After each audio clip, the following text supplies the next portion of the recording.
Hello, coming to you from the wild, wild west side of Burbank, California. This is the Film versus Film podcast. My name is Quinn Boys. I have seen almost 24 movies in my lifetime, and every one of them has had a legitimate movie star in it. But otherwise, I'm an aging, boring white guy, and without my partner to define me, I'm invisible. Which brings me to my co-host. You don't want to see his hand where his hip be at. Leonard Smith Jr. Leonard, what's up, man? Hey, that's me. Sorry, just had to jump out of this water tower real quick and get to business. Very excited about this prompt. We got a fun prompt. We got a fun guest this week. A little bit different. Yeah, it's gonna be fun. I like all those boring episodes we've been doing. Yeah, all those boring, simple ass prompts. Adam, you decided to do a fun one. We have today actor, dancer, model from the podcast The Hits. Oh my God, I knew I was gonna fuck this up. I got it. The Hits of the Real Housewives. Yep, I had it pulled up and I couldn't see it. She'll it's Hannah Faust. Hey, Hannah. It is the real hits of the Housewives. Oh. This is why I said it's a hard one. It's a hard one, but I do this. I fuck up the intro every single episode. I don't know if it's a gag or if I'm not doing it purposely. Who knows? Time will tell. Yeah, time will tell. Leonard tells people about this podcast and he calls it the Movies Fighting Movies podcast. So don't feel bad about it at all, Hannah. Thank you so much for doing our podcast. We hinted at it a little bit, and we always sprinkle hints into the intro, Leonard. But I don't know if those hints are enough to let people know really what we're talking about today. We are talking about, and the wording may be important here, but I think we have it: best movie stars, worst movies. Is that close to being it? Hannah, you suggested. Yeah. Do I have it right? You know, I was like a little stoned last night trying to explain this to my boyfriend. And I was like, shit. And I tried to like reference back to the email. I was like, what did I write? But yeah, it is kind of hard to explain. So I wanted you guys to pick a movie star, someone that we all know as like, maybe they have awards, their household names, like people who do amazing work, and pick their worst movie that they've ever made. Yeah. Okay. So good. So that reaffirms it. I think Leonard and I both picked movies that definitely fit within that prompt. So we'll try to kind of burrow into we'll see where there are openings and where there are ways to make our arguments. Leonard, you know something about being a little bit high.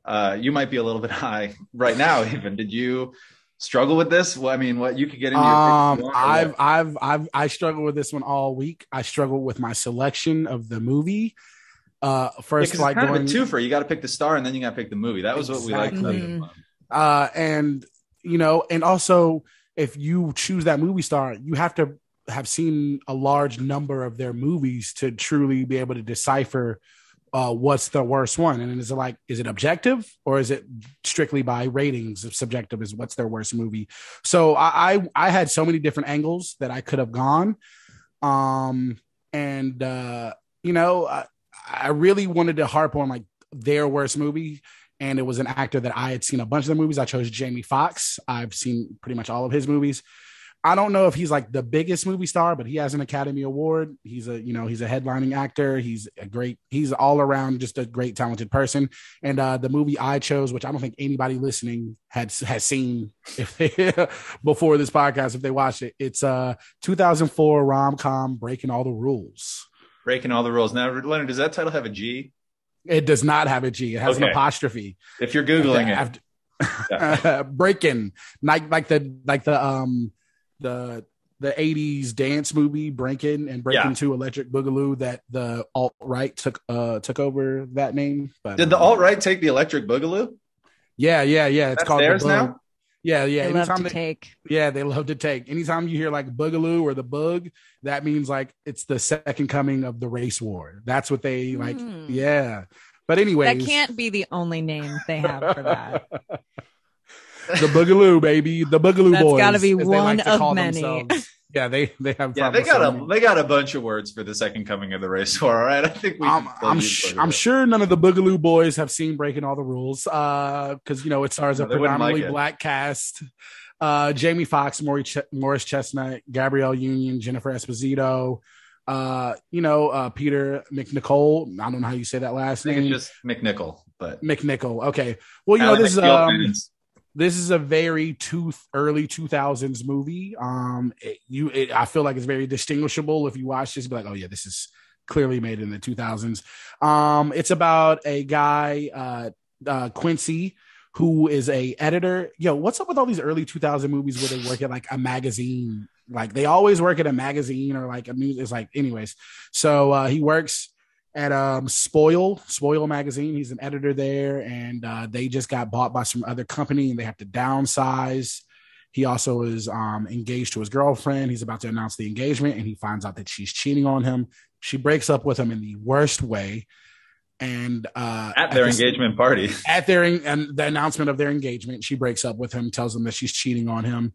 And at the same time, he has been delegated to fire a bunch of people because his new owner, who's the son of the old owner, can't do it. So he's been reading up on the terms and the knowledge of firing people. So in the coordinates of these two things happening, he ends up quitting his job and learning all this stuff about how to, end relationships. And in this, I guess, I don't know how many months or weeks funk he's in, he writes this manifesto, which eventually becomes a book, and he becomes wildly popular and kind of known, and everything's going well for him.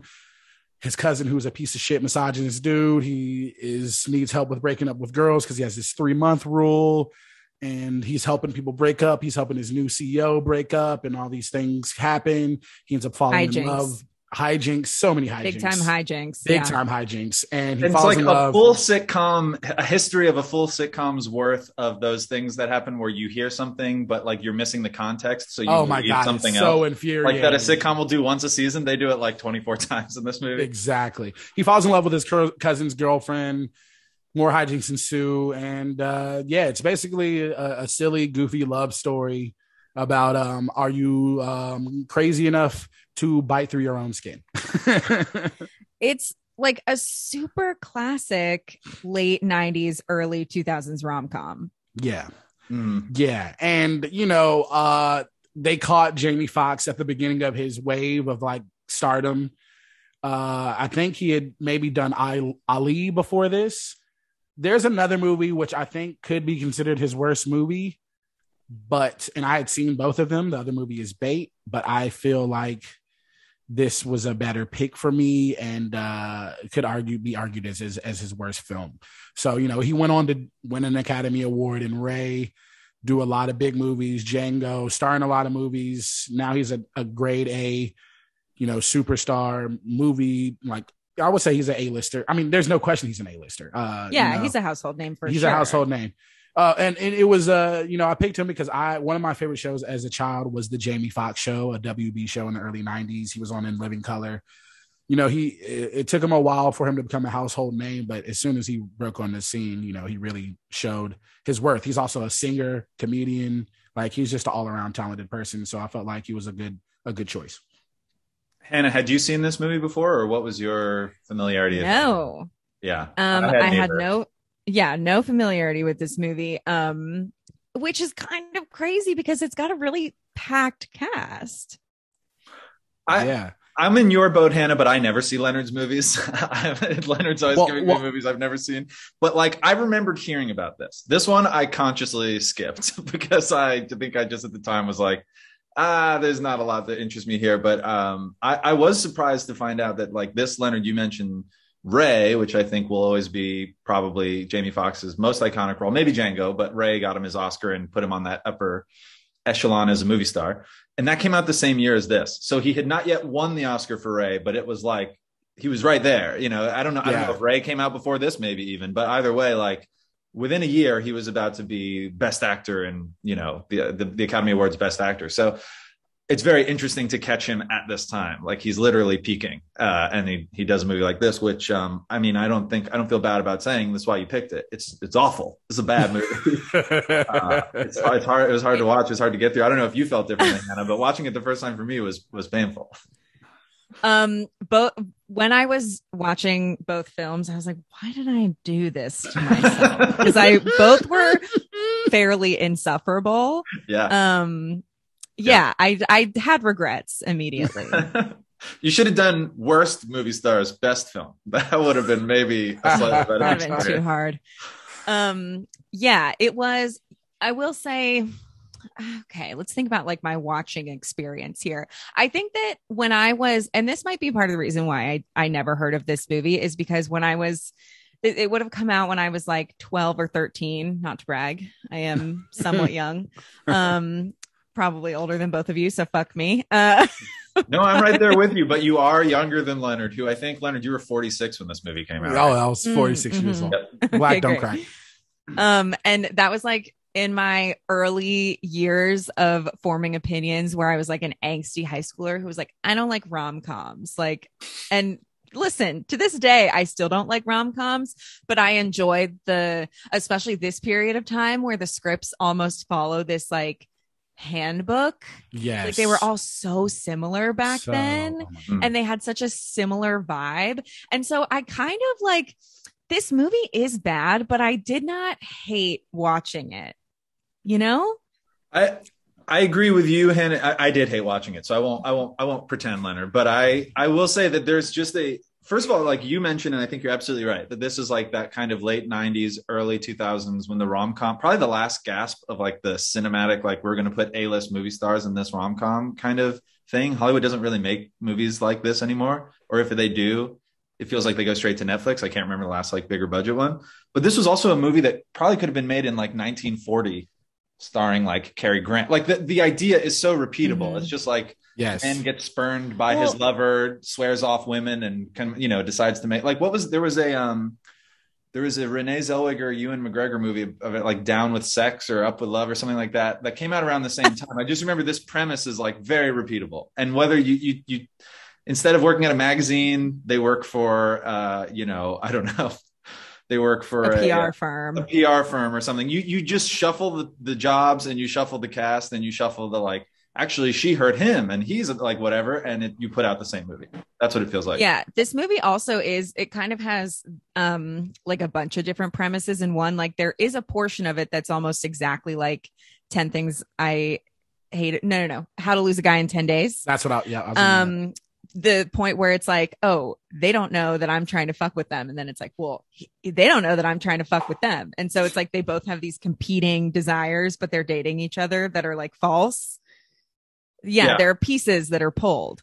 Also, kudos to Morris Chestnut for only being able to describe his girlfriend to Jamie Foxx as, I don't know, bro, she's got long hair. Like that's all he gives her. And so when Jamie Foxx runs into the newly hair shortened Gabrielle Union, who's pretty good in this movie, and she looks great, and she's got her short Halle Berry hair, which they say like 14 times in this movie. Halle Berry was very hot in 2004, like today. She was very hot. That's the only thing he has to go off of. Like right now. So, wait, I'm sorry. What'd you say, Leonard? I mean, Halle Berry was hot for like 25 years. Her reign is not ended. My point is only she had the short hair at the time, and like all that Morris Chestnut tells Jamie Foxx is go to this bar and talk me up. That's how the whole like the original misunderstanding begins. It's like, first of all, you've been dating this girl for 3 months, this woman for 3 months. She knows what you're like. Your buddy going over and talking you up shouldn't do anything. She knows if you are who you are at this point. It's not like you're meeting someone for the first time and you're like, tell them what a great guy I am. Second, all you say is she has long hair, and it's the day she gets her hair cut short. So he's like, well, it's definitely not this girl, so I'm going to tell her about what a dog my cousin is and start this whole chain of events. Third, why does Morris Chestnut have the power in his penis where when she's getting her hair cut, he feels physical pain and jumps up from his chair like multiple times? Is this a movie that was never explained? Never explained. And it's not that kind of movie where it's like such a weird, wacky comedy. Like she gets her hair cut, and then it immediately cuts to Morris Chestnut and Jamie Foxx in Morris Chestnut's office, and he leaps up with a pain through his penis. Presumably, and I thought it was in his balls. I thought his balls was hurting. It's somewhere in that groin area that he is feeling like he's been struck by lightning every time some hair is sheared off the head of Gabrielle. And that happens early in the movie, so you think like the movie's gonna be like a lot more cheeky than it is because of that. Like you think it's gonna like be a little slap. Like that was a little random. Weirder. Yeah, that was a little. I remember when I was watching it, I must have been like doing something while I was watching it because I rewound that part because I was like, wait, they must be cutting to someone who's like voodooing his dick. Yeah, someone's got a little Morris Chestnut thing, and they're putting a pin in it. Okay, well, let's talk about. I can't believe that was never. Let's talk about how skeezy, because every rom-com has to have like some like terrible misogynistic dude, and in that movie, it is Morris Chestnut. In this movie has a couple of them, but there's a couple, but Morris Chestnut is a dog. He only has a rule where he only dates a girl for 3 months. Like, what? Like, what's? I don't even understand that. But he also pretends to be Quincy to have sex with a groupie, which is just bad. Played by Jennifer Esposito. Who, might I just say, is a smoking hot fox in this film. She was really doing it for me. I know this whole movie is about guys being aggressively chased down by attractive women and being like, oh, get up. Like, it's such a, like, Peter McNichol would be so lucky that Jennifer Esposito wants to marry him for his money, but he's like, no, I got to get away from this. I'm afraid of commitment. It's like, Peter McNichol, get in there, and I'm just saying. Yeah, let's talk about that character too. I can't remember his name now. But he is now the CEO of Spoil or whatever, and he doesn't want to marry hot ass Jennifer Esposito, aka Rita Monroe, Philip Gascon. So he basically doesn't hire Jamie Foxx. He just asks Jamie Foxx to help him break up with his girlfriend. He's like, why don't you just read the book, motherfucker? Like, you have the book. Well, it's so like presumptuous too, because he already fucked him over once by being like, I'm going to make you fire all of these people, and I'm going to do it on the day that your fiance dumped you. And then he comes back later and is like, do you feel like doing more favors for me? Right. The movie. No, you're absolutely right, Hannah. I felt like I knew that I hadn't missed anything, but I was like, this movie is leaving out all the scenes that make, like, why would these people be in the same room together? Because he asked him to do that. And then there's that scene where Jamie Foxx writes his own name across the top of the paper as if to say, I'm the one that's I'm letting myself go. I quit. He writes this book. It's a bestseller, but he publishes it with the company that was asking him to fire all those people. Like, why would you work for that publishing company? But okay, whatever. Morris Chestnut works there, right? It's cousin, and it's his cousin. So it's like, and then he goes back, and the guy's like, "Hey, well, now do me another favor, like you say, Hannah." It's like, why would I do anything for you? Like, this is the whole point of quitting in protest, was that I don't want to do anything. I also just really need to talk about who is what is his name? It's like Paul. The editor, the character. Oh, Philip Gascon. Philip. Okay. I don't know what the character's name is, but it's so bizarre because I don't know if you guys give a shit about architecture, but they have him living in the John Soden house, which, if you're listening to this, look it up. You'll recognize it immediately. It's like an architectural, wonder that people who care about architecture really like. And so it gets used a lot sometimes as a set in movies like this, but it is like truly the most incredible, stunning house you've ever seen in your life. And so it's like, is he like an Anna Wintour type editor? Like, why is he so filthy rich? And if so, like, why isn't he more? Why can't he's that rich and like the head of a magazine, but he can't fire someone? Right. He doesn't have the right. It's like, you don't even need to call them into your office. Just, I mean, it's dickish, but this guy's a prick. Just send him a pink slip. Like, literally, he's so worried about it. Well, he's worried about getting shot up. But that's it's true. Like, why don't you just hire a firm to fire all these people? Take anyone else other than this guy who works for you in some other capacity, has 1 half semester at Berkeley studying the ways to fire people, which doesn't make any sense. And then he basically, Jamie Foxx's character took like a Psych 101 class. Yeah, and he's like, listen, I saw your transcripts. You know people. Why even put that on your transcripts, by the way, if you didn't get the degree? The entire film, Jamie Foxx's character Quincy, I'm like, just use your fucking words. He never, like, in that situation, the head editor CEO doesn't know that his fiance just broke up with him. It's like, yo, could I just get a day? My fiance broke. Like, just say these things. Like, there are multiple times in the movie where if he just like explains himself a little bit, he would be in a better situation, but he just like lets things happen, and it's a little frustrating. But she didn't just break up with him too. She full on pulled a Julia Roberts, Kiefer Sutherland on his ass. She went to Paris. She fled the country with the best man in his wedding. Which, not a lot of people know this, but Julia Roberts and Kiefer Sutherland were supposed to get married, I think, in like the late 80s or early 90s. Yeah, Jack Bauer and Pretty Woman. And then she called it off, and she and Kiefer's best man like went to Europe or something for a little bit. Wow. There goes the wedding. Damn. So, I know that. yeah. Sadly. That is so True cold. events. It's right. Like, Wow. and I say that because this character comes back, and she comes back and she goes, I know you might be a little bit angry. It's like, we never meet the best man character. But it's like, that's a big time betrayal. Like, you don't just kind of be like, okay, But this is the I'll whole think thing about it. about like rom-coms in that period of time is you absolutely have to suspend your disbelief. Otherwise, True. you just Yeah. cannot enjoy the movie because True. nothing makes sense. Like the dog gets drunk. You know what I Yes. mean? That little And everyone's okay with it. Everyone is fine with it. His health is a-okay. The one time I didn't have to suspend disbelief was when the Becky, the white girl, was just all up in their business fucking around. I didn't have to suspend disbelief for that. I was mad at that white bitch. I was like, bro, what are you doing right now? Goddamn. I thought that they were gonna end up together. I thought they were gonna end I up thought together. When they- he comes in and he's like, I'm engaged, I was like, oh, it's her for sure. Yeah. I couldn't remember because I had seen this movie so long ago, and I was like, I think they end up together because she was fucking obsessed with him, and I'm like, I think she's trying to fuck him. But And it's funny how like they would've all made- end up with each other's other person, obviously, because it would have made as much sense too if Morris Chestnut had wound up with the nurse friend of Gabrielle Union in the movie, as who you're referring to, Leonard, as opposed to Jennifer Esposito, where they like contrive this whole backstory that got them together, and it's just like, you lied to me, but I was really turned on by it. Like, she said some variation of that. It's basically they're both shitty people, so they Yeah, really I love guess each so. other. Speaking Okay, of suspension- oh, sorry, Hannah, please. Sorry, I just really have to talk about this because it like shook me to my core. So the part in which Gabrielle Union and Jamie Foxx are like getting a little horned up for each other or like starting to hook up, and they decide to pause before they've like really even made any headway and decide this is the moment where they want to talk about fantasies Mhm. with each other. And poor precious Gabrielle Union is forced to recite a monologue of her like greatest sexual fantasy that was so uncomfortable and horrific, only to then just be like mauled by him. And then we carry on with the film. It was truly a harrowing thing to watch.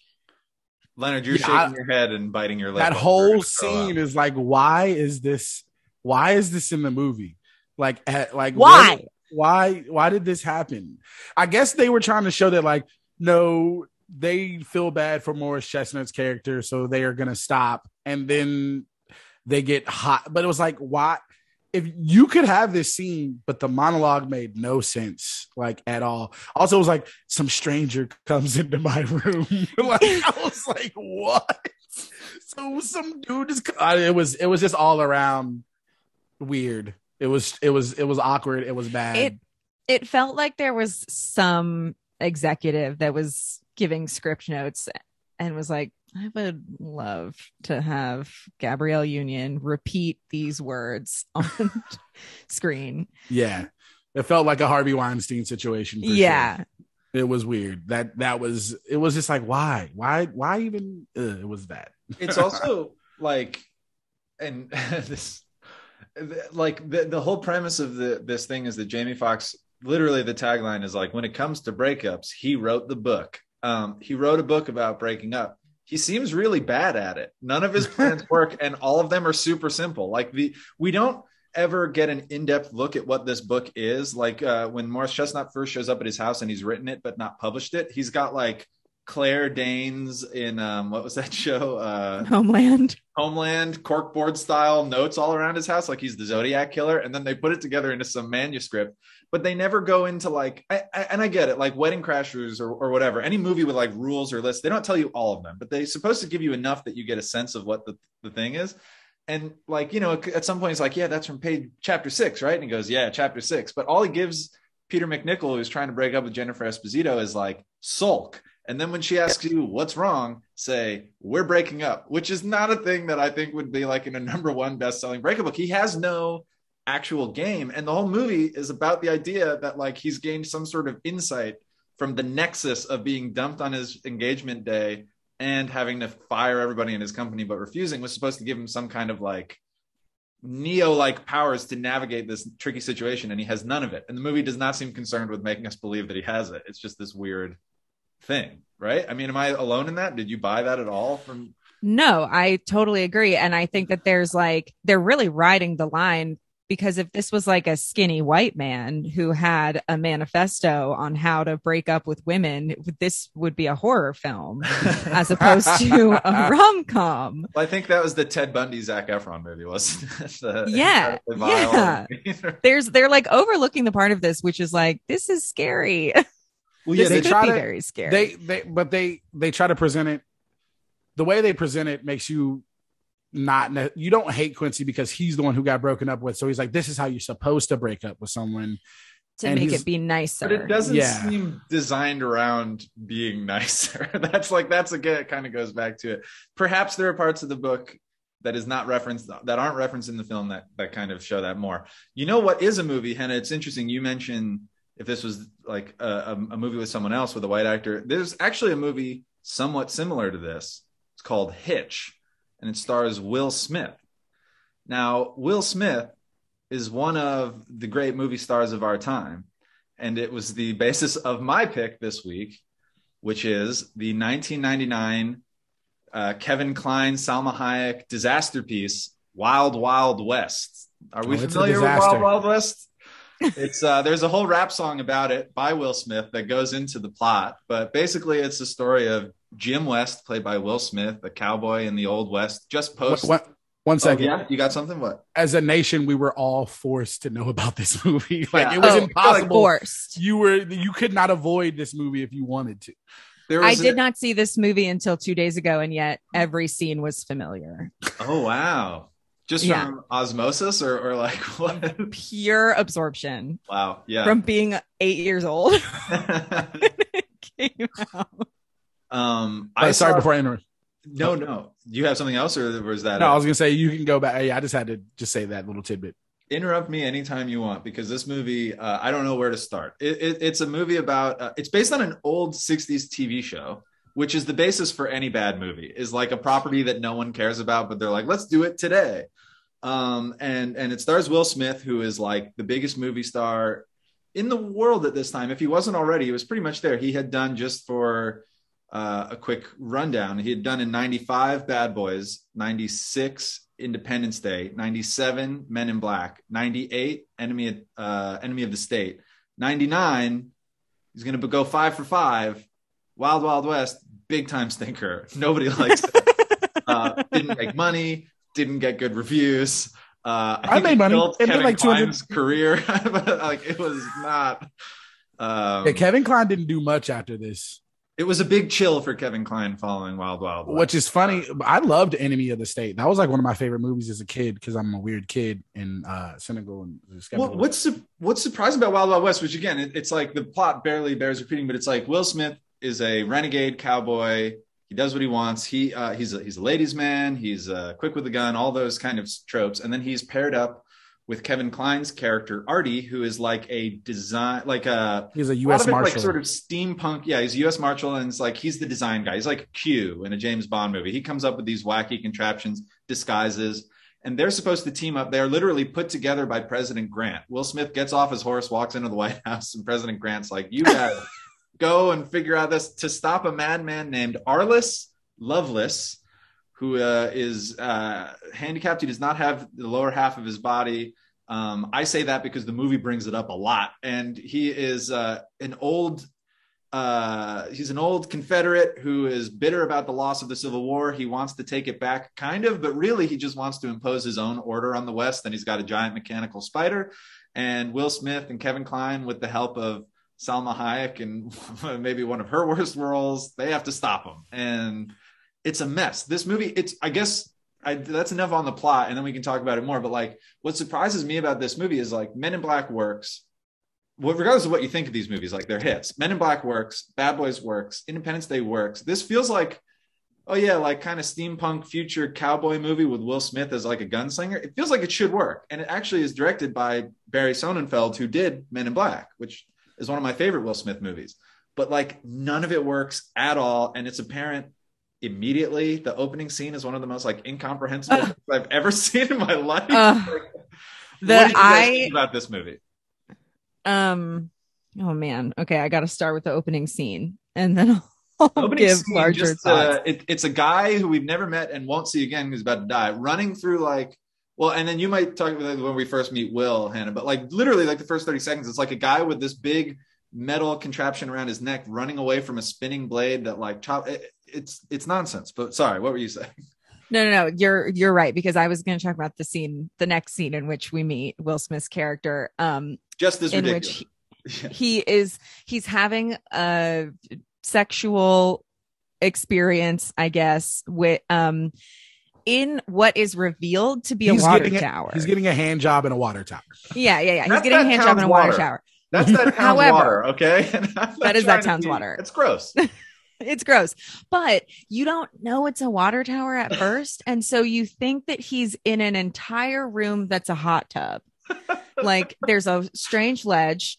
It's very bizarre. I do have to point out that the woman who he is having this sensual moment with is an actress that is now on The Real Housewives of Beverly Hills. What?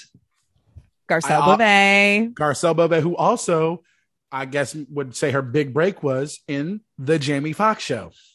Wow. She played Fancy for 5 seasons on the Jamie Foxx show. Look at this synergy. Look at this all coming together. She also appears in another pool as one of the Rose Petal girls in Coming to America. She is. That's her first.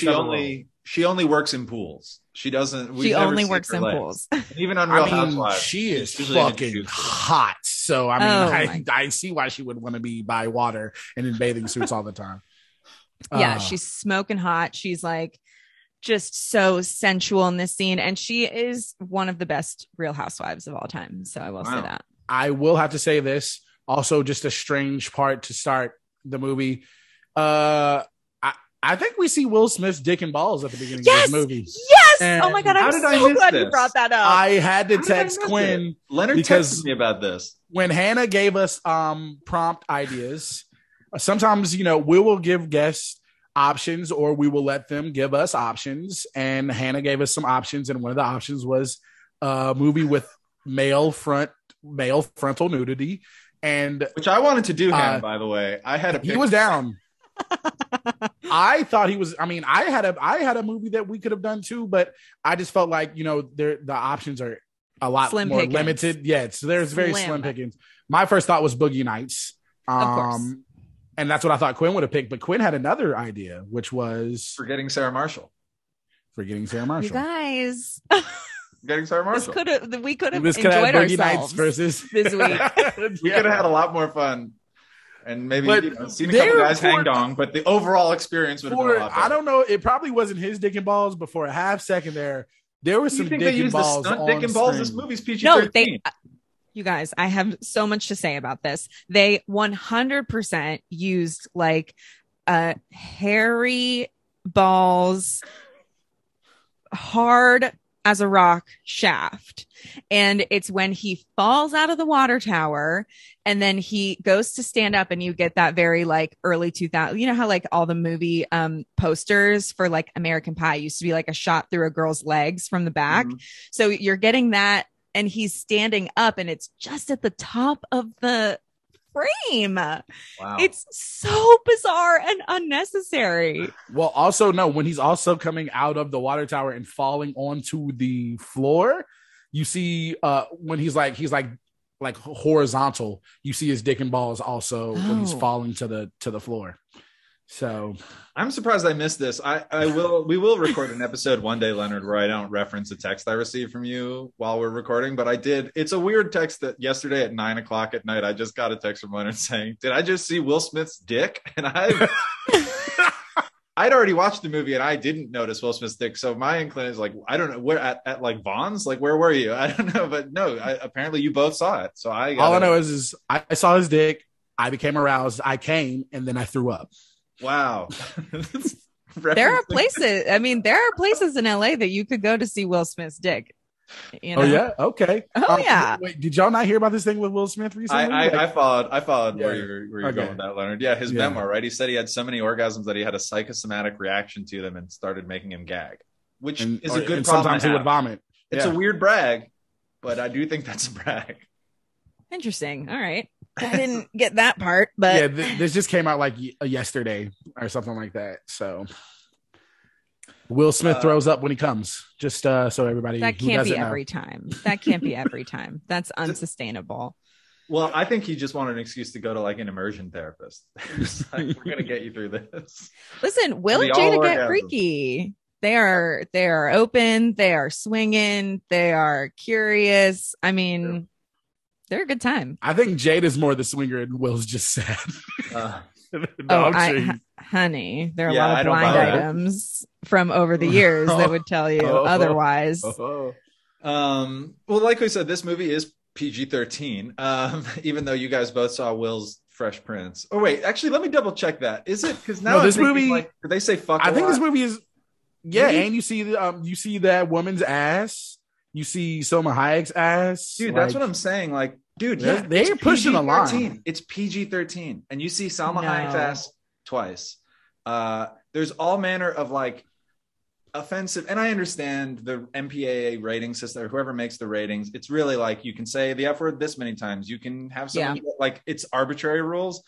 And I don't think this is an R-rated movie either, but it's weird that it's as like raunchy. Like this was like one of those movies that like really flirts with the PG-13 rating, despite having no gore and no gratuitous sex. But it's just a lot of like hate speech and like poor taste, like the gender. Everything in this movie is messed up, and not in a way that they're commenting on it. Kind of like literally, the villain in this movie is played by Kenneth Branagh, the English Shakespearean actor who degrades himself by being a literal Spider-Man at the end of the movie. But he's doing like the Foghorn Leghorn accent. He's got his like mechanized wheelchair, and every time, like when he first sees Will Smith, I honestly, I didn't even write down, and I probably shouldn't repeat what they actually, but he's like, oh, why are you darkening my doorstep? Like he's making references to him being black. And Will Smith is like, excuse me for not getting up. And he's making references to him being in a wheelchair. And I'm like, these aren't even jokes. This is just like meanness. And the fact that it's not just once. They literally, like, their entire dialogue is like black joke, handicap joke, black joke, handicap joke. And it's like, it really wears on you. And that's to say nothing of the scene where Will Smith is going to be hanged and it's played for laughs. And in fact, that's part of Kevin Kline's plan. He needs the time to go explore the library in this house. So let's have him hang Will Smith out in the backyard while we're doing it just for laughs. That scene was fucking wild. Like they're all like like he's reasoning with this group of white people talking about like just was like banging drums. Where I'm from in Africa, we play the drums. So I was just playing this white women's titties like drums. It's like, bro, what is happening right now? He's literally about to be hung for like coming onto a white woman. Yeah, like they're taking this actual thing that happened in history and making them. You know me. When it comes to historical movies and shit, I want it to be real. I don't know. If people were racist back then, be racist, yeah. Be racist in them, like but this is not that type of movie. And it was like if you were gonna put Black Will Smith in this Wild Wild West scenario movie, and it's like this slapstick movie, I know they probably were like, we have to address it. It was like, no, you probably should not have addressed it at all. Like they start the movie was like, oh, he's a Nick, and like he punches him in the face, and then it's just like the whole like I don't know though. I'm not gonna lie to you. I guess because I'm black. But the whole like Foghorn Leghorn, like, oh, I see you cooning up, like just like the whole that shit was kind of funny to me. But I'm a comedian, so like I don't know. But also, I didn't feel bad about him making fun of the dude for not having legs because he lost it in the Civil War fighting for the fucking Confederacy. So it's not like he was born handicapped or anything. He lost his legs being a piece of shit. So therefore, I have no problem with him making fun of him for not having legs. Okay. We also have to like acknowledge that yes, this movie takes place in a very real time period, but like the steampunk element is like, what world is this? Because it's strangely like, no, we are old Western, but we are also the future. Like it was weird. it's very bizarre. No, Also, I assume that's an element of the show, the TV show, maybe. Like, there's no way the Artie character that's got to be taken from the show, but it doesn't really matter watching this movie. It doesn't seem like I can get into like steampunk vision of the West. Like, I actually don't even hate. I mean, I do kind of, but like the spider, like some of the things in this movie from a like CGI standpoint, I'm like, okay, that's whatever, but none of it works is the problem. Like, I don't think it's that it couldn't work. Same thing with these jokes, Leonard. I don't mind a movie being hateful in the name of comedy. The problem is that the jokes are so lame. Like, they're so like there's that moment where he's showing him his disguises and he's showing him his fake woman getup that Artie wears to like go undercover, and he's showing him the breasts and he's like, feel my breasts, feel my breasts. And then like the conductor of the train is overhearing them thinking like, oh, I got a bunch of Marys on my like, I don't know what the point of the scene is supposed to be, but it's just like, it's not funny. It's not the like point of the scene was for them to say, touch my breast, my dick is hard, and for them to think he was gay. That was literally the whole joke. It was 1999. This movie fucking sucks. Right. It's like stereotypes standing in for humor. And again, it's not that you can't do stereotypical humor. It's like, it can't just be the joke is I'm racist. Like, it's got to be like I don't know. All I'm going to say is, if Will Smith is out here fucking like that, he had to know them titties was real. Cause I was like, damn, them titties, some real good looking titties. Those are titties. Like, those are not something filled with beads or water. Like, those what was that scene? That early scene where they're like bonding and he shows him the model of like the silicone breast that he makes up to go Artie is to put into his suit, and then Will Smith's like, nah, I got you, and he like punctures it and he adds it with some water. Yeah, so that's more breast like. Hannah, do you have any thoughts on the authenticity of fake breasts in film? I mean, you should probably weigh in here because I don't know. Yeah, I don't know. I think I have never felt anything that is supposed to be a tit. So I don't know how like hard but I just feel like you also don't need to have touched a tit to like be able to guess what they feel like. Like, we all have bodies. Right. You know, we know what bodies feel like. I don't know. It's such a strange trope. There are so many different things wrong with this movie. I just got to bring up one thing. The whole Loveless character, right? And his Amazonian sergeants and whatever the fuck was going on there. I don't know what's going on with that, first of all. But his whole fucking plan, they like try to use logic in this movie that nothing is logical, where they're like, okay, if he's has all this power and is trying to take over the country, he's using European allies and Mexican allies to fund all this research so he can create this, so then he can take over the country and then give 3/4 of the country away. Like he gives the country to Britain, France, except for Manhattan. Like, he gets to keep Manhattan, and then he gets the Northwest and like he gets the shittiest part of the country. He takes over the US to give away 3/4 of it. And he doesn't even get California. Like, he gets the Montanas and like Colorado and Utah. Like, the white, like it. The only thing that made sense about that, was like, it's like the whitest part of the country. Like I was just like, why would you take over the entire United States just to give it away? Like, what the fuck is? There is a weird diplomacy. Like, he's a diplomat by himself. Like, he hates black people, but he's cool with like Mexicans and like, Europeans and shit. Like, it was wild. Oh my god! You know, we also like cannot move on without talking about the scene in which Will Smith does a belly dance for him. Ebonia. I like that he just gave Ebonia. He just gave her a name. He's calling her like he knew her.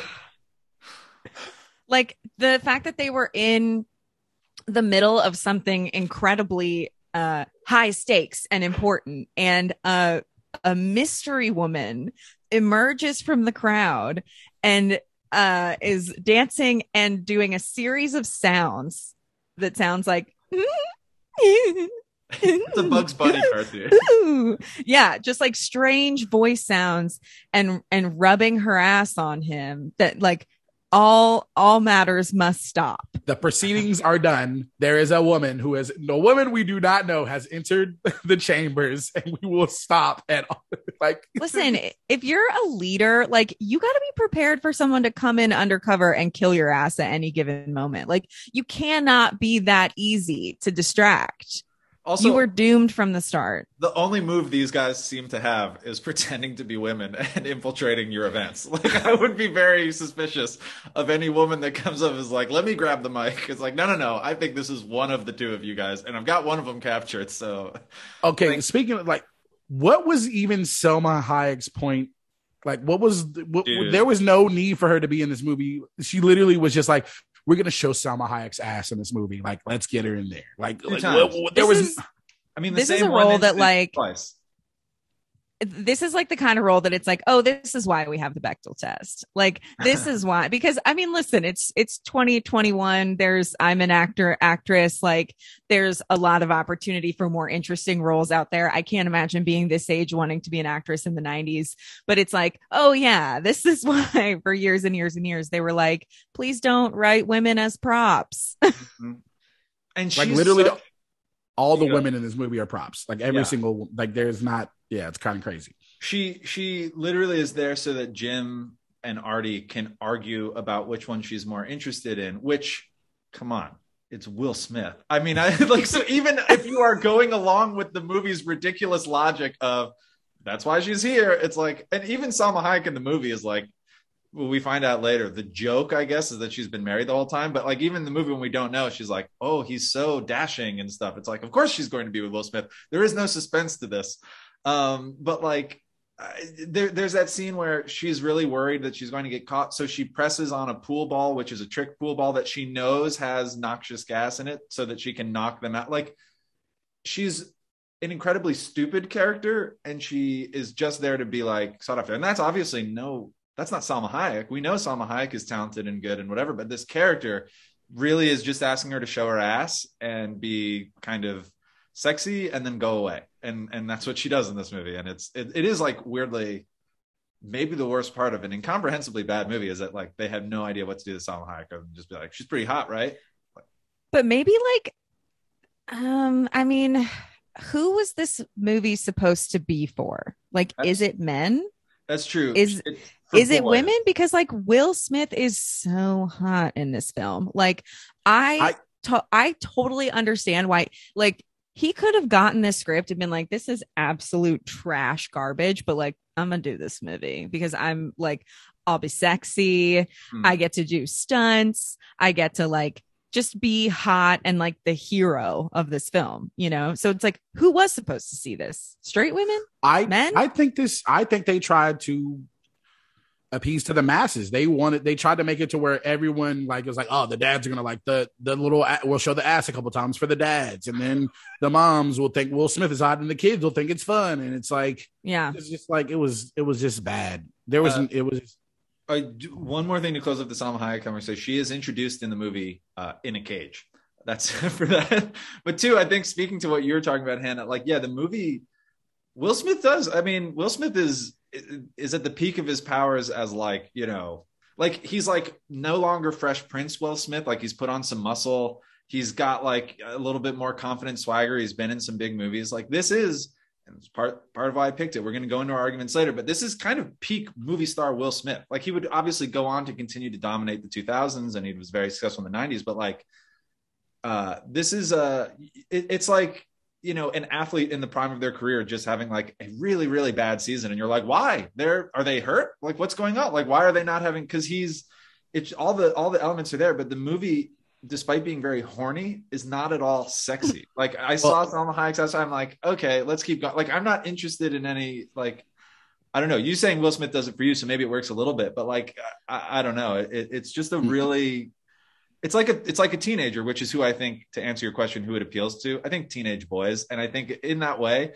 it's very interested in sex, but it knows nothing about how to like be sexy, and that's it doesn't work on that level. I have to bring up this little tidbit, which I mean, I don't know if you guys know. I feel like it's pretty widely known that Will Smith was originally written. The writers, they wanted, maybe it was I can't remember, but Will Smith chose this movie over The Matrix.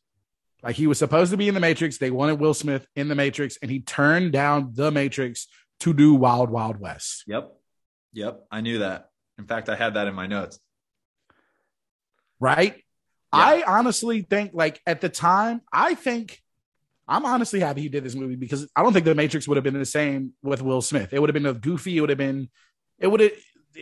I mean, Will Smith has the acting chops to play any role, but at the time he probably would have written it more to his character. Exactly, and I don't think it would have. I want to know how much he got paid for this because I did read that it's one of the like biggest. Wild Wild West is one of the biggest budgets of all time when you adjust for inflation. And I think at the time it was also like the biggest budget movie that had ever been made or something like that. So I bet he got paid a fuck ton of money, more than he would have on The Matrix. I feel like him, Klein, and Salma Hayek probably all got paid more than or a higher rate than they were used to because this movie probably was so trash. And they were like, look, we're doing this movie. Like, you know, so. And The Matrix was a risk. I mean, The Matrix, like obviously nowadays it's like, well, of course you do The Matrix, but The Matrix was made by two directors who they'd made a film, but they'd not accomplished that much. It's a very high concept idea that could very easily not work and have you look very stupid. Even like the filmmaking technology of like, oh, and then you're going to go down and then we're going to do like a 360 camera movement. Like Wild Wild West, again, in hindsight, none of this true, but like it seems like much more of a sure thing. It's like work with the guy that did Men in Black, which worked really well. You know, like it'll be the same kind of tone and it'll be the same. The problem is the Wild West is not as interesting as like the Men in Black plot, and Kevin Kline is no Tommy Lee Jones. Like their dynamic, the buddy comedy thing, and maybe he liked that element of it too, like having an older guy to play off of. But like Kevin Kline is not Tommy Lee Jones works so well and like it makes both his and Will Smith's performance better because they're so opposites. This one, it's like they're trying to do that, but it just doesn't work. And I don't know. I mean, I think Leonard, we can start to get into our specific criteria. Yeah, we've talked about both movies a lot, but I mean, I think they both suck. They both suck. But now we're going to filter how much they suck through our very specific criteria. This is a tested formula. We've done it every time. We're going to go through the first one now. Pop culture. What mark, if any, pop culturally did these movies leave? We've talked a lot about Wild Wild West. Let's go back to Breaking All the Rules for a minute. Breaking All the Rules has no pop culture influence. Okay, great. Wild Wild West has all of the pop culture influence. I feel like the giant spider. I feel like the Will Smith sunglasses was kind of taking me back. It's the song. It's nothing. It's nothing else but the song, and then how bad it is. Yeah, and it's a pop cultural like footnote. Like it's like the Titanic music video. It's the Hindenburg. It's a famous bomb. Yeah, I used to know all the words to that song. All the words to that song. I can see the music video in my head, and I have not watched it since 1999 for sure. I can see the MTV Movie Awards performance in my head. Like that was such a great fucking performance of that song. Oh man, Cisco out there in his little rhinestone cowboy outfit. It's not a bad song. It's not like it's a novelty song, but like I like it. And I know he's doing songs for a lot of his movies at that point. Like he did a song for both Men in Black, both the first two Men in Blacks, and actually maybe the third one too. But like. I miss people that did songs for their movies. That was a fun Will Smith thing. I'll tell you this. Also, just something that made me think of that because, like, they're like song done by Will Smith. That the opening credits for Wild Wild West were way too fucking long. Just gonna throw that out there. Also, I don't know if you guys noticed that, but it was just like annoying. I feel like pop culture. Yeah, the influences, the song, the fact that it was very bad and such a advertised movie, and also the fact that he did this instead of The Matrix, I feel like is the biggest pop cultural. Yeah, he's spoken about that in recent years about like his decision, and he actually said, and I think it shows perspective. And also, he's Will Smith, and he's the biggest movie star still, so like who cares? But like he said, like Matrix would not have been the same because if they got me, they wouldn't have gotten Lawrence Fishburne because studios are never going to give it to two black guys. So they're saying like they were thinking Will Smith and Val Kilmer, which does not sound better, as opposed to Keanu and Lawrence Fishburne, which is obviously what we got. So, and is great. So I do think it was a bullet dodge, but for him, he made the wrong choice, clearly. Yeah. I will say Breaking All the Rules kind of started the trend of like more like kitschy mainstreamed black rom-coms. I feel like they weren't necessarily like there are black like love stories and like movies that were like out in the 90s and stuff, but there weren't necessarily like that classic rom-com thing. And that wave really started, I feel like, in the early 2000s. So where you're like, they have the Kevin Hart rom-com movies now and all these black rom-com movies. I feel the ones with the Rock kind of stuff. Yeah. Central Intelligence. Like yeah, that. Also, it broke all the rules of good filmmaking. Let's go into our second criterion. How does it hold up? Hannah, this prompt is what it sounds like. We might spend the most time on this one, although we'll probably have some box office numbers. These movies don't hold up well. I feel like we've talked about it a little bit already, but like that can, and also that doesn't just have to be like, do the gender politics or the decision, like whatever hold up. It can be like, I don't know, everyone was wearing baggy jeans because it was 2004. It can be anything. And so I don't know if you have any early thoughts on that, Hannah, but okay. I think when it comes to breaking all the rules, I'm going to give a little Christmas tree metaphor for this script, this film. For those who can't see, Hannah has a lovely ornamented Christmas tree behind her. A little bit early for Thanksgiving. For Christmas. We're recording this pre-Thanksgiving, but I will allow it because I love being in the spirit. Then I won't tell you when I put it up. Was it before Halloween? No. Okay, good. In fairness, I will be out of town a lot in December. I'm kidding. I love it. Okay. I feel that Breaking All the Rules, the script and the movie, is like a killer tree, like strong, full, like tall, nice shape, everything you could ever want.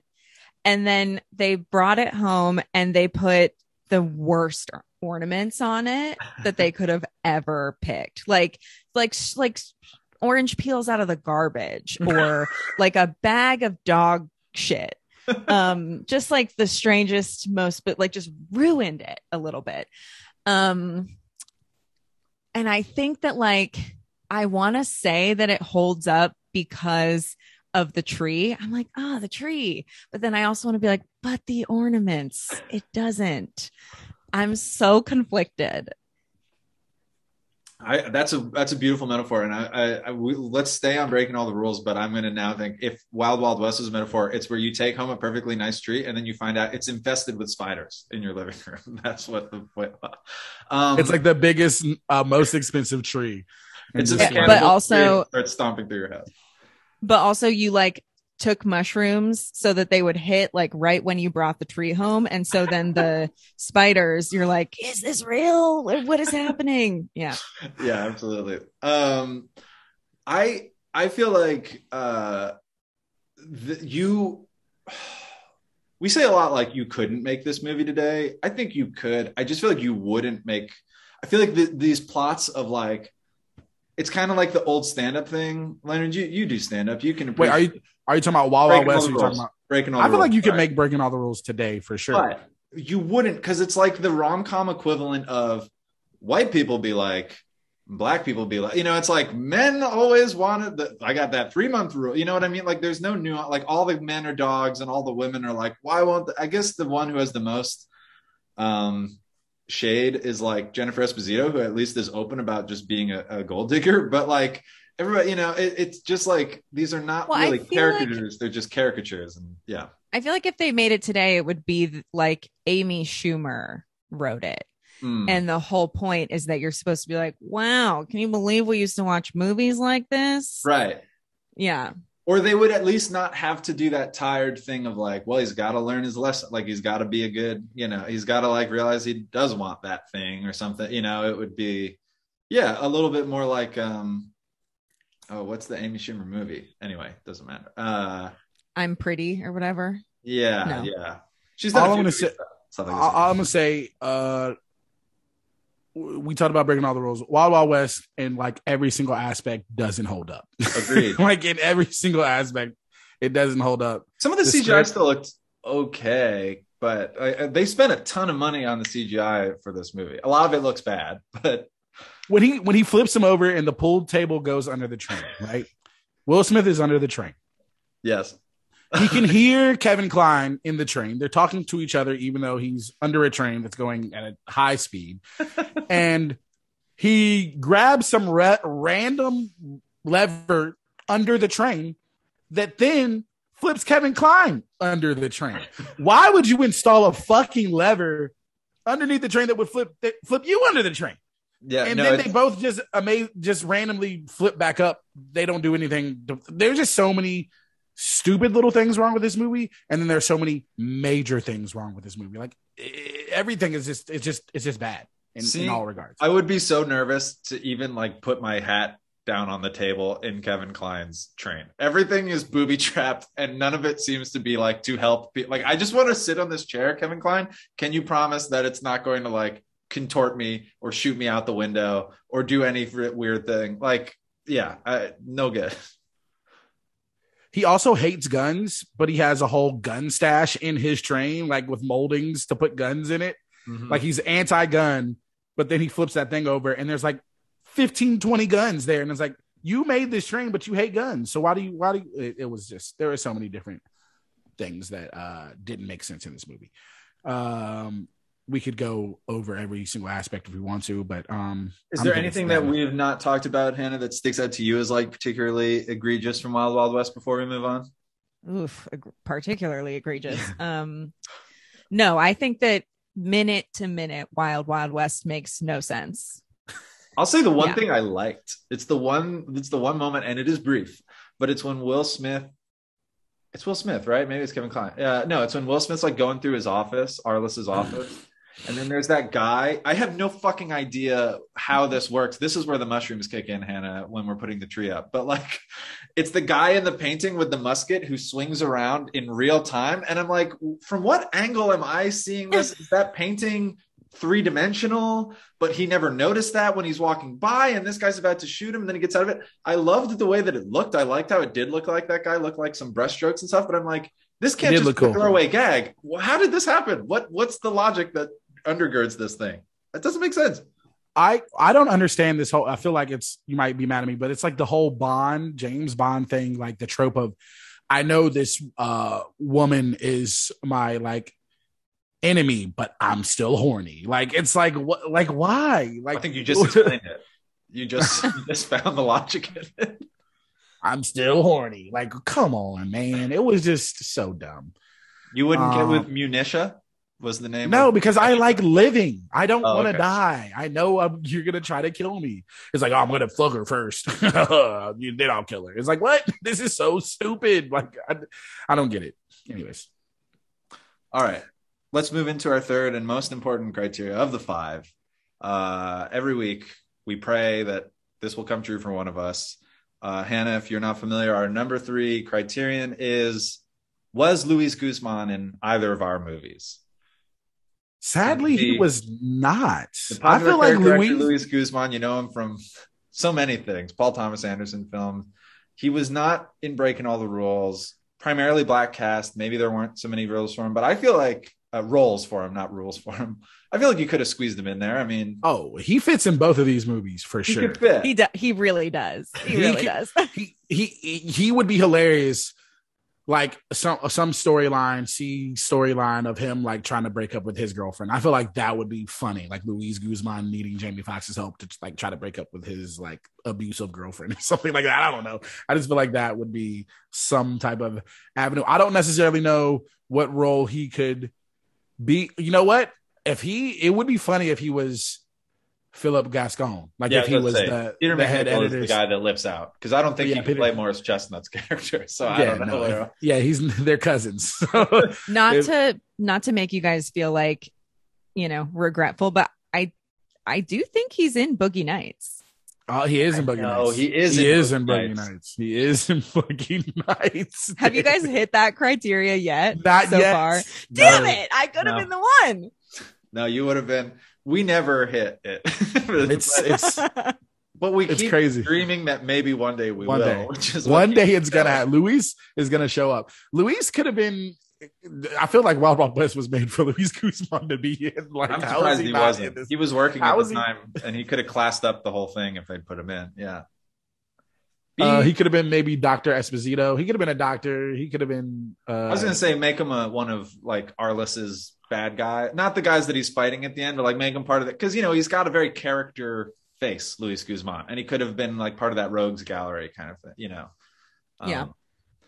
and Will Smith could have fought him or shot him, or maybe he gets away at the end, but he would have made that painful experience watching that movie slightly more fun. Yeah, he would have made it funnier like tenfold just by being in the movie for like 30 There's seconds. an establishing shot. I think it's before Will Smith pulls up at the White House. There's an establishing shot where it's like DC in the 1800s, and there's a bunch of horse carriage, whatever, and then just someone rides by the frame on an old timey bicycle with the big wheel in front and the little wheel in the back. Put Luis Guzman on that bicycle. Just have him ride by the screen. We never see him again, but we know that he's got the bicycle and he's out there. That's where I put him. I think he'd be happiest that way. I think he'd be happy. He'd be happiest not being in the film. So he's happy not having been in it. Well, this criteria is kind of important for. I know it's important, Leonard. It's Luis Guzman. For this episode. No, I'm talking about the next one. Oh, okay. Not as important, but important in this one. Stats, ratings, reviews. Yeah, these numbers aren't good, as we shouldn't be surprised. Breaking All the Rules is a 5.7 on IMDb. That is higher than I would think it deserves. Okay. Because IMDb movies that get a 5 are bad, but they're also like bad but functional. And I feel like this movie's barely functional. Sorry, keep going. 5.7 that sounds better than it deserves, right? Yeah. It's a 31% on Rotten Tomato. It cost $10 million to make. It cost $10 million to make, and they made $12.5 million. That's a win, baby. That is a win. That's a win. So, I would love $2.5 million. Yeah, right. Yeah, this movie. I usually have an issue with. It's 80% on Google users. With ratings for Black films, usually they get an unfair ratings, I feel like, but this is correct. Not mad at this 31% or at this 5.7 because this movie's not good. Do you want to talk about the numbers on Wild Wild West? Or yeah, real quick. Wild Wild West IMDb 4.9, which also feels too high, but I think we are more in the neighborhood of acknowledging what a turd this is. Rotten Tomatoes, top critics, 17% on Rotten Tomatoes. That feels right. It feels correct. I agree. And let's do some quick box office. I had this up earlier. It says between 170 to 241 million, which in 1999 is an insane crazy amount of money. That's like a normal Marvel movie. That's a big now. range. I think that because on the Wikipedia, I think it's for like maybe inflation or whatever. It might have been once like for some reason. Is that like domestic versus worldwide? Maybe. No. That's the budget. The budget was between 170 to 241. I guess they don't have the official numbers. Let's call it 170 just because. Yeah. With inflation, maybe that's 241. But 170 to spend in a movie today, you're making like the sequel to Ant-Man. Like you're making a big Marvel movie. You're not, and granted, Will Smith was a big blockbuster guy, so it makes sense. And Hollywood did used to put more money into ideas, or more likely building movies around movie stars. But that's like crazy, a ton of money to spend. And then it only made 222 million. So it for what they spent and what they probably expected, it's not that. I mean, that's still a win, but it's not. Let's say this: the movie is not paying anyone bonuses based on that amount of money. That's where Hollywood accountants say that movie never made money, and you will not see any home video, like whatever. Perhaps it recouped its budget, but you don't spend that much money to make it back. You're trying to double your budget. Yeah, exactly. Yeah, this movie. It was bad. And what's funny is, we know the Google users are very kind. It's a 75% with the Google users. That's tough. Leonard loves the Google users. It's a running bit. We have. Leonard Google judges users movies based on randos on Google. You know how everyone has access to Google. Even IMDb, you have to make an account to vote. Google, you can just do whatever the hell you want. Exactly, which means more Black people are doing it. Google is the Wild Wild West. I just want to read a couple review excerpts since we're on the Rotten Tomatoes, and you tell me, and Hannah, please play along. Which movie, Leonard, if you have the pages up, please, I ask you not to look. Okay. Which movie It'll be one or the other. The bad review is describing. Okay. I like this. Love this. Yeah. Not much worth seeing in this mess of a movie, says Nell Minot from Common Sense Media. Now that one's pretty general. I understand you might not know, but no, I'm glad it's general. Seeing in this mess of a movie. Oh, that's Wild Wild West, 100%. I'm gonna say, because not much worth seeing, I'm gonna say it's breaking all the rules, because like there's not a big exciting anything going on. Leonard, first point to Leonard. You're up 1-0 on Hannah. Sorry, Hannah. You will have time to get it back. Okay, great. Whew. No movie this stupid should need a plot synopsis this complicated. That's for sure Wild Wild West. I'm going to actually say Breaking All the Rules. And Hannah ties it 1-1. That is a review of Breaking All the Rules. Okay, here we go. Here's another one. The movie is exhausting, utterly without feeling, and pointless, according to Terrence Rafferty of New Yorker. I'm going to say Wild Wild West. Yeah. You're both wild, wild right. 2-2. I'm trying to find one that doesn't like specifically mention. Okay, here we go. Digresses into that hazy zone where we're not sure if we're watching overwrought drama or a joke that just isn't funny, according to Mark Collette from the Texas Tyler Morning Telegraph. I'm going to say Breaking All the Rules. That's Wild Wild West. Hannah, congratulations. You're in the lead. That was Breaking All the Rules. Damn. Let me see if I can find a little bit more. It's funny because I'm like skipping over the good reviews, and it's like, why did anyone write anything good about it? Because they got paid to. They got paid to write those good reviews. In the end, and the director is named, so I'm going to paraphrase slightly here, but this is from stuff.co. Oh no, I'm sorry. This is from stuff.co.New Zealand. In the end, the only relief is that the director believes that movies should be short. Oh, that's breaking all the rules. Yeah, that's Breaking All the Rules. I'm sorry, guys. That's Wild Wild West. That's Wild Wild West. I know it felt way too long. Breaking All the Rules is 86 minutes. Breaking All the Rules was 86 minutes long. Okay. I think Wild Wild West is longer. Here we go. Here's the last one. I think Hannah's up 3-2. So maybe you can force a tiebreaker, Leonard. Otherwise, we may have to table it. I'm running out of bad reviews. I'm running out of Rotten Tomatoes. For maximum entertainment, a movie can't afford to waste so much time being its own carnival barker, relentlessly trying to drum up interest. Wild Wild West. That's Breaking All the Rules.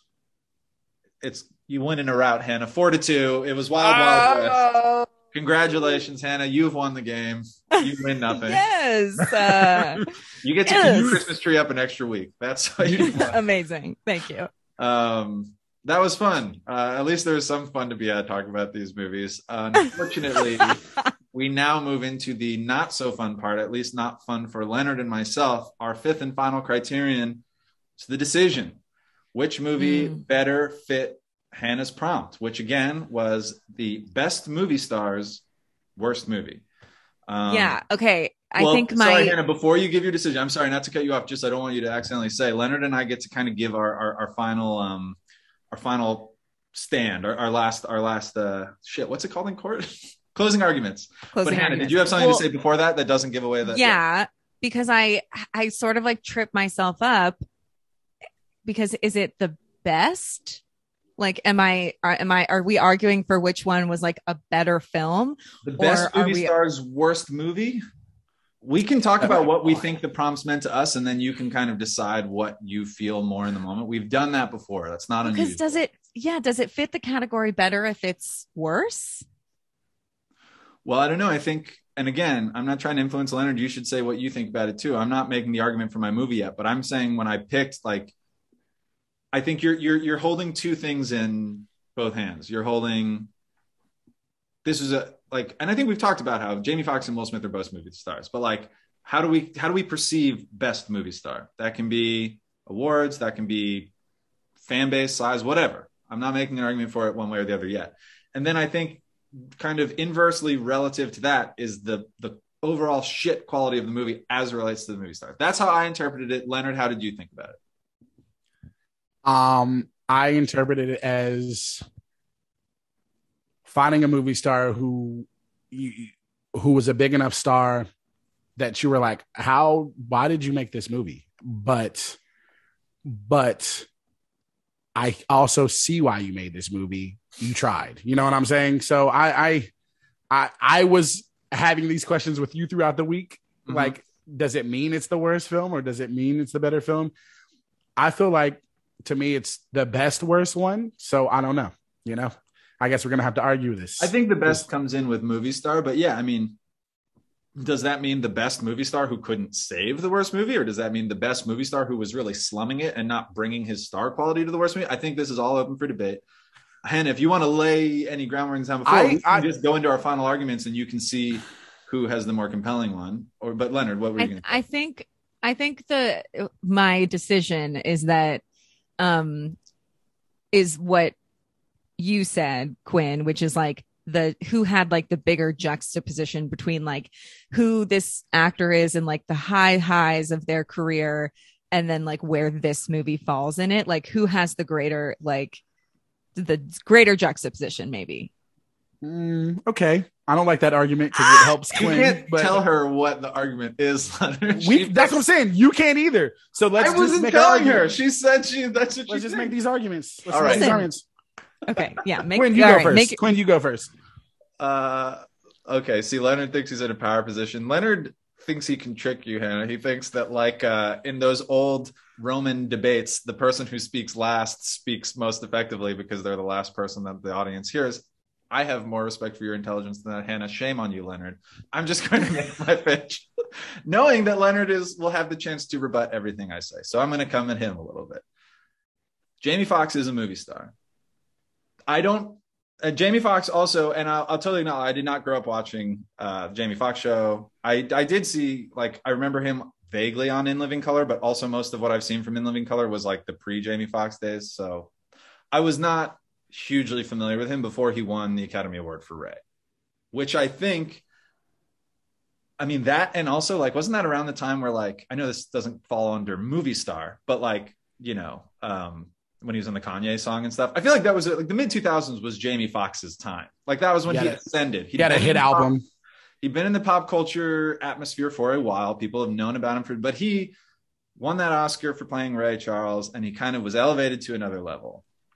I think Jamie Foxx is absolutely a star. We've talked about under a very different prompt, Django Unchained on this podcast before. I think that's, we said that maybe is his other defining role. That's probably where what I think of more when I think of him. And very interestingly, famously, that was another role that Will Smith was offered. Quentin Tarantino apparently wanted Will Smith to be Django, and Will Smith at one point. And who knows what that movie would have been like, but Will Smith apparently turned it down, probably for much the same reasons as he turned on The Matrix, which is he's just like, I don't understand this movie, and I don't think this appeals to the like Will Smith kind of movie star brand, whatever it is that I do, whatever it is that people see movies for, because Will Smith makes a certain type of film. I'm talking about Jamie Foxx, I guess, just to say, I don't think of Jamie Foxx as a movie star in the same way. I don't know that I could name, I don't think Leonard will even try to argue that he's not as big a movie star as Will Smith. Will Smith is, maybe there are 5 people from Will Smith's era of being a star that can like go head to head with him, where he's like in that class. Like Will Smith would open regularly. He has the record for the most consecutive movies to open with $100 million grosses, like opening weekend. I mean, he's just in the 2000s and the 90s, he was just on another level, and he's still a big movie star today. King Richard, maybe he will finally win that elusive acting Oscar, which I think anyone who's seen Ali or The Pursuit of Happiness or some of his like less Will Smith movies would argue that he does have the chops. He is a good actor. But you see Will Smith movies because you want to see his charm, his charisma. As you mentioned, Hannah, he's looking very good in this movie. He knows that he's the leading man. He's going to do all the cool stuff. He's going to have the best lines. And I think that that way of thinking is what led him to danger in this Wild Wild West movie. Because it's so interesting. I've laid out those string of films, one a year: Bad Boys, Independence Day, Men in Black, Enemy of the State. He was just on this incredible run of just reeling off movies that were well received and made a ton of money. And then this movie was neither. So I think if we're talking about the juxtaposition or just like any movie star misstep, this movie was at the peak of his power. Like if Will Smith made Wild Wild West today, you'd be like, oh, well, he lost it. He's kind of over that. Like, okay, well, you got to come down sometime. Will Smith made this movie, which I would argue, and I would like to hear arguments on what might be worse, is his worst movie by a fair margin. It's not funny. It's like hateful. It's not entertaining. It's too long. It's stupid. It's all the worst things. And he made it at the time where he was kind of bulletproof. And then he continued to be Will Smith. He made like Ali not long after that. He made the Men in Black sequel. And then, I Am Legend, all that stuff. It did not affect his movie star career. But the juxtaposition of like where he was and how like burning sun hot Will Smith was at this time to make a movie that was such shit and then actually just sort of keep on going. Like it's an acknowledged failure, but it's like, yeah, well, he gets that one because he's had so many successes, I think is a testament to the level of movie star that he is. And then it's also one of those things where like Wild Wild West is a shorthand. It's not the shorthand, but like when people talk about Kevin Costner in Waterworld or like famous movie stars that had bombs that were like so Waterworld like ended Kevin Costner's. It didn't end his career, but his movie star leading man career took a real hit after that. Will Smith didn't have that happen, but it is like that's his like his badge. He has to wear that the rest of his. He's like, oh yeah, Will Smith meant Wild Wild West. It's shorthand for like huge creative commercial bomb that happens to like one of the biggest movie stars in the world. And I also think sometimes Leonard and I, we talk about like don't overthink the prompt. When you gave us this, Hannah, I didn't know exactly how I was going to interpret it or what you were exactly looking for, but I was like, Will Smith, Wild Wild West. It's like one of the best movie stars, maybe the best movie star of our collective life, and his biggest miss. And I don't think it's particularly close. Leonard? All right. Yeah, this was, I cannot argue that Will Smith, isn't the bigger movie star. It is very clear. But Jamie Foxx was at the beginning of this very hot streak of movies. He is a A-list celebrity. Like he said earlier, he did Ray in the same year as Breaking All the Rules. This man won an Academy Award for Best Actor in the same exact year that Breaking All the Rules came out. Okay. Talk about a juxtaposition. God damn. It's like garbage, gold. You know what I'm saying? But my main argument for this is Wild Wild West is not Will Smith's worst movie. The worst movie Will Smith has ever done is After Earth. That movie is hot fucking garbage. Okay. I saw both movies in theaters. I was so goddamn hyped for After Earth. I saw that opening weekend. And you say he was at his peak in 1999. I think that's wrong because Ali came out, like you said. Bad Boys 2 came out. Men in Black 2 came out. 7 Pounds, Hitch. This man went on to make great movies.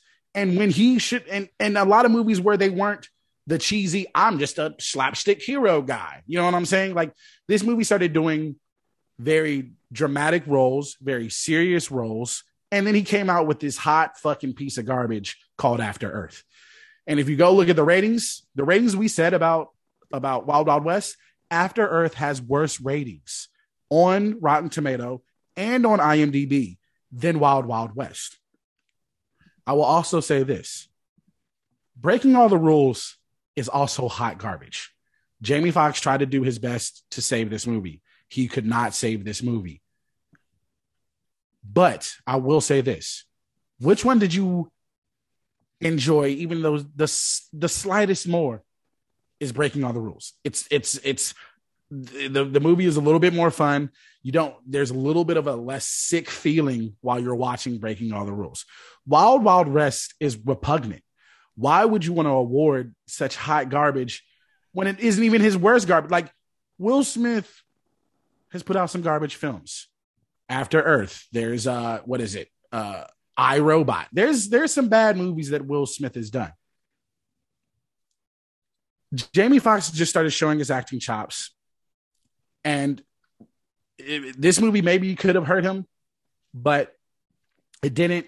This movie is bad, but it is a little bit more enjoyable than Wild Wild West. But this movie is clearly Jamie Foxx's worst film.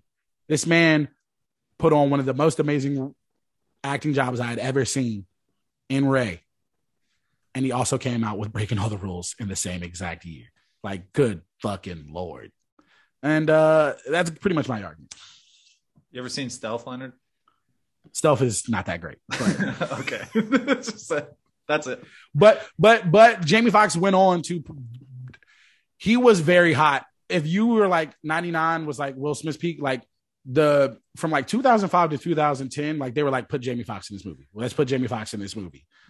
And you ever seen the Annie remake? No, I didn't see that. But no, that's my argument. I'm done. All right. Yeah, you're right. I'm not. Our arguments are in, Hannah. You can take as much or as little time as you want. Just weighing it all or talking about your decision, or you can just rip off the Band-Aid. It's totally up to you. Well, this is very fun for me because I almost went to law school. So this was truly a dream come true. I do think that while both of these movies were incredible choices and gave me something different, I think that the greatest juxtaposition between the best work from this actor and this movie is Breaking All the Rules. Oh. Yes. Because Will Smith has put out quite a few stinkers. Okay? Because Will Smith has put out quite a few stinkers. And I just don't think that like this, I guess if I'm looking at like a chart of like his best and worst roles and like really laying out the data, I just feel like Wild West fits a little bit more in his repertoire than Breaking All the Rules fits in Jamie Foxx's. I should have come at like, I don't think Jamie Foxx is a movie star. Like I don't. What? I don't. What? Not on the level that Will Smith is. It's like that thing. It's like, that's what hurts you. That's what hurts you. No, you pick Will Smith with such a crazy big catalog that like people will say, "Do you want to see the new Will Smith movie?" Like that's a thing that you say. I don't think people are like, "Do you want to see the new Jamie Foxx?" And even Django is a Tarantino disagree. movie. I don't know. I disagree. Also, Gemini Man was trash. The Kingdom, The Soloist, Law-Abiding Citizen, Valentine's Day, like White House Down. All Jamie Foxx makes are bad movies. I forgot to say Suicide Squad. That's also another very bad Horrible movie. Bosses 2. Which was good. That was good. He's good at Horrible Bosses too. He played Little John in Robin Hood. I'm sick right now. I'm sick. I'm like Will Smith after an orgasm. I'm going to throw up. Oh, that was so much fun. I also will say that if I had to choose a movie to watch again, sober, it would be Breaking All the Rules. On drugs, it would be Wild Wild West. Yeah. I'm not sure what to take out of that. It's okay. Quinn is just a little upset because he had a little bit of a lead on me this season, but I'm coming back. It's all good. Nope, I got nothing for you, Leonard. You talk. Hannah. Where can the people find you? The people can find me on the gram. It's the only social media that I have at What the Faust. So WHATTHEFAUST. And it's a lot of nudes and stories of my dog. Hey, also don't forget the real hits of the Housewives. We are on hiatus right now, but we are coming back. If you're a fan of Bravo, if you're a fan of Summer House or any of the Real Housewives, or in general, any show on Bravo, you should definitely listen. Yeah, there's a lot of episodes out there. Check them out. Quinn is upset, as he should be. We have 3 episodes left after this. Hannah, take down that Christmas tree. It's entirely too soon for you to have that Christmas tree up. It is Thanksgiving tomorrow. It is Thanksgiving tomorrow. I got some bomb ass mac and cheese that I just made, and I'm very excited to eat with the homies. Yeah, this was fun. I think me and Quinn are now tied at 3-3 going into episode 7. We'll have to see. I'll check.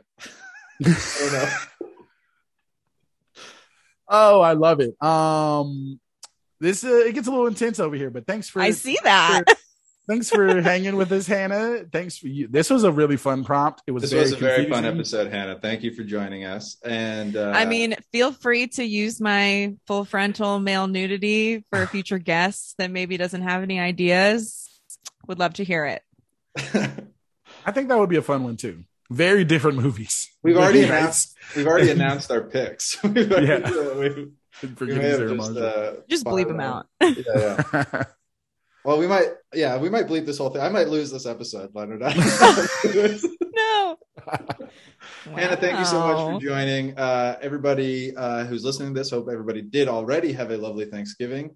And until next time, we will see you at the cinema. Hopefully seeing better movies than either of these two. But have a good one.